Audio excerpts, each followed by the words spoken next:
वो पिकनिक का कहा था ना, मैं आ गई। अब तक कुछ लगाया भी नहीं। मेरे बोरे कहाँ हैं? हाँ, कहीं तुम दोनों ने खा तो नहीं लिए? अरे नहीं, हमने नहीं खाए, पर अब मिलकर खत्म कर सकते हैं। आ जाओ, आ जाओ, चलें। हेलो अराफ्ता फैंस, खुशामदीद। अगर आप अराफ्ता की डाई हार्ड फैंस हैं तो अब आप मेंबरशिप पैकेज हासिल कर सकते हैं ताकि आप लोगों को एपिसोड्स का अर्ली एक्सेस मिल सके। मेंबर बनने के लिए ज्वाइन बटन पर क्लिक करें, अपना पैकेज चूज करें। इस तरह आप बाआसानी अराफ्ता फैमिली का हिस्सा बन जाएंगे। सपोर्ट करने के लिए आपका बहुत शुक्रिया। Enjoy watching. मौसम कितना अच्छा है। सोच रहा हूं कि मैं, तुम और एलूल पिकनिक पर चलें। पर क्यों?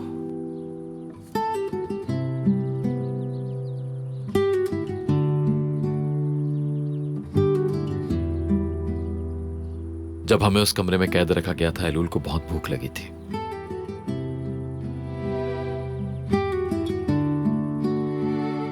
तो मैंने उससे वादा किया था बाहर निकलते ही पिकनिक पर ले जाऊंगा।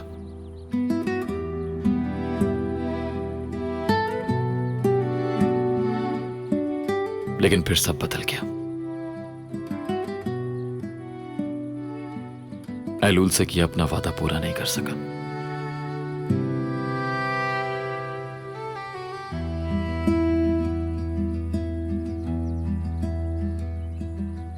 आज मौसम अच्छा है, इसलिए चलना चाहिए हमें।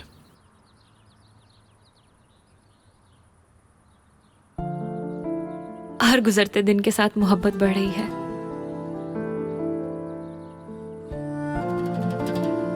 मैं क्या कहूँ, चलते हैं।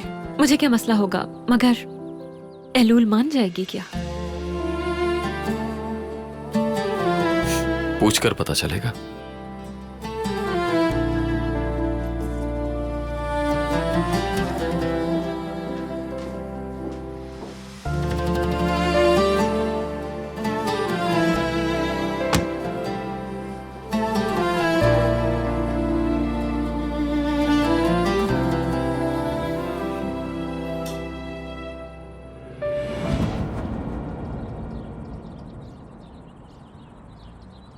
पता नहीं मैं कोई ख्वाब देख रही हूँ या कोई बहुत बुरा ख्वाब।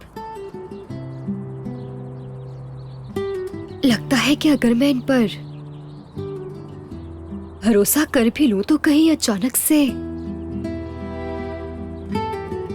सारे चिराग फिर से गुल ना हो जाए। कुछ समझ नहीं आ रहा क्या करूं मैं।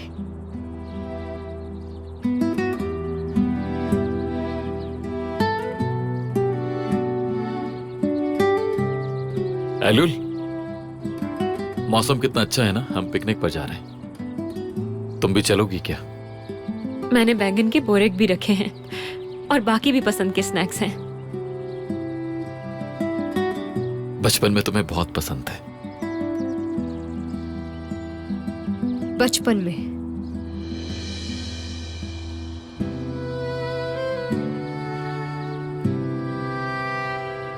मगर मैंने बोरेक तुम्हारे लिए ही रखे हैं। तुम आओगी तो अच्छा लगेगा हमें।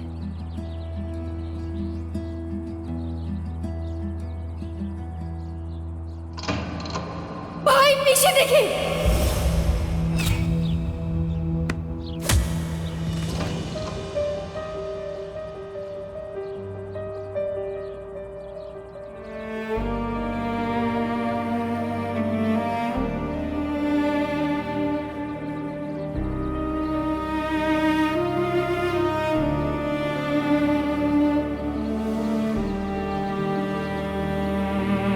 ठीक है, इतने भी मायूस मत हो।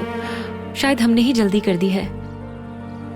सब्र रखो, कुछ रिश्ते कभी कभी सिर्फ वक्त मांगते हैं। सब्र ही तो मेरी सबसे बड़ी ताकत है मरजान। लेकिन जब किसी चीज को पाने की शिद्दत से ख्वाहिश हो तो सब्र भी कमजोर पड़ जाता है मेरी जान। चलो अब घर वापस चलते हैं। पिकनिक का मकसद तो खत्म हो गया। नहीं, हम पिकनिक पर जाएंगे।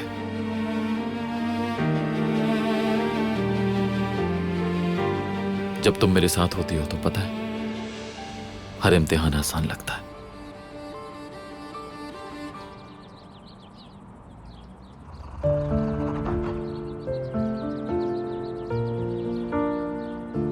वो पिकनिक का कहा था ना, मैं आ गई। अब तक कुछ लगाया भी नहीं। मेरे बोरे कहाँ हैं? हाँ, कहीं तुम दोनों ने खा तो नहीं लिए? अरे नहीं, हमने नहीं खाए, पर अब मिलकर खत्म कर सकते हैं। आ जाओ, आ जाओ, चलें।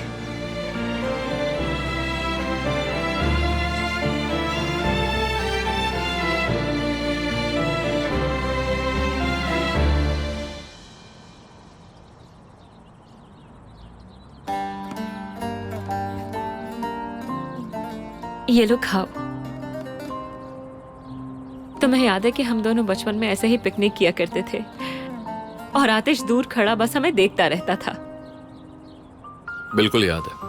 और तुम दोनों अंगूर खाने का मुकाबला करती थी और तुम हमेशा जीत जाती थी।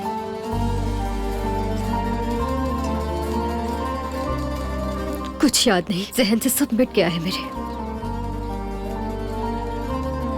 सच कहूं तो मुझे भी सब कुछ याद नहीं है। कभी यादें आती हैं और कभी एकदम से चली जाती हैं। आतिश भी मुझे याद नहीं आ रहा था शुरू में तो। तुम्हें पता है, मरजान को भी मैं याद नहीं था। कह रही थी कि शायद कादिर नाम था या शायद माहिर। नहीं, कादिर कादिर कादिर। हाँ, और तुमने इस बात का कितना बुरा माना था। लेकिन मैं तुम्हें कभी नहीं भूला। एलुल का नाम लेता रहता था। और पता है, हॉस्पिटल के एक प्रोजेक्ट का नाम भी तुम्हारे नाम पर रखा था हमने।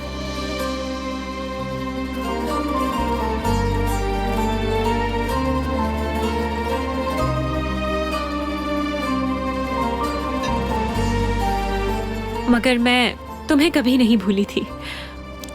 हर वक्त याद रहती थी मुझे। बचपन में भी चाय मैं ही देती थी तुम्हें।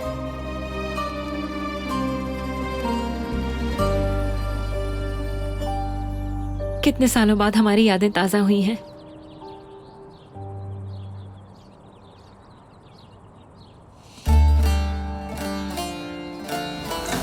एलुल, तुम चाय पियोगी ना? ये बनाती हूँ।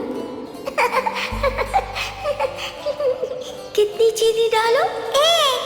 ठीक है। तुम्हारी चाय तैयार है। अब इसे आराम से पियो। अब मैं अपने लिए बनाती हूँ। मैं 2 चम्मच चीनी पीऊंगी।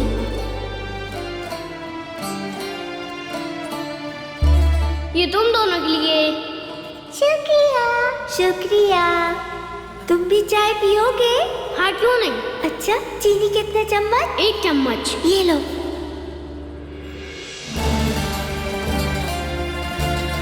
पिकनिक का तो बहुत मजा आ गया। बहुत।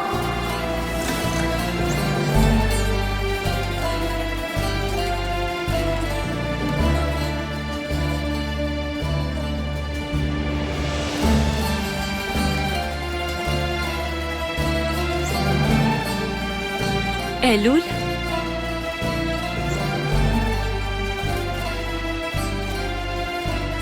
क्या हुआ एलुल, ठीक हो? ठीक हूं मैं, कुछ नहीं हुआ।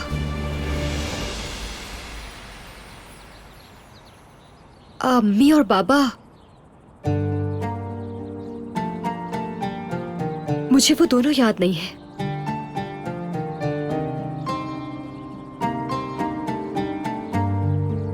जब तुम जानना चाहोगे मैं तुम्हें सब कुछ बता दूंगा।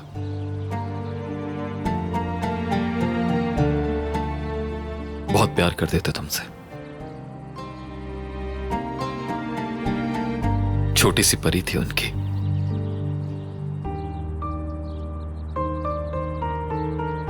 तुम तो बाबा की पीठ से नीचे नहीं उतरती थी। ठीक है, बाद में बता देना मुझे। एलुल, प्लीज दोबारा कभी भी बगैर बताए घर से बाहर मत जाना, ठीक है? अगर हम वक्त पर ना पहुंचते तो वो शख्स तुम्हें नुकसान पहुंचा सकता था। बाहर दुनिया खतरनाक है। हो सकता है इतनी खतरनाक ना हो जितनी तुम सोचते हो।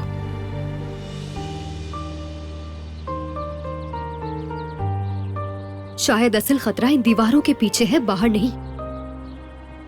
तो फिर मैं उस दुनिया और तुम्हारे बीच खुद एक दीवार बन जाऊंगा।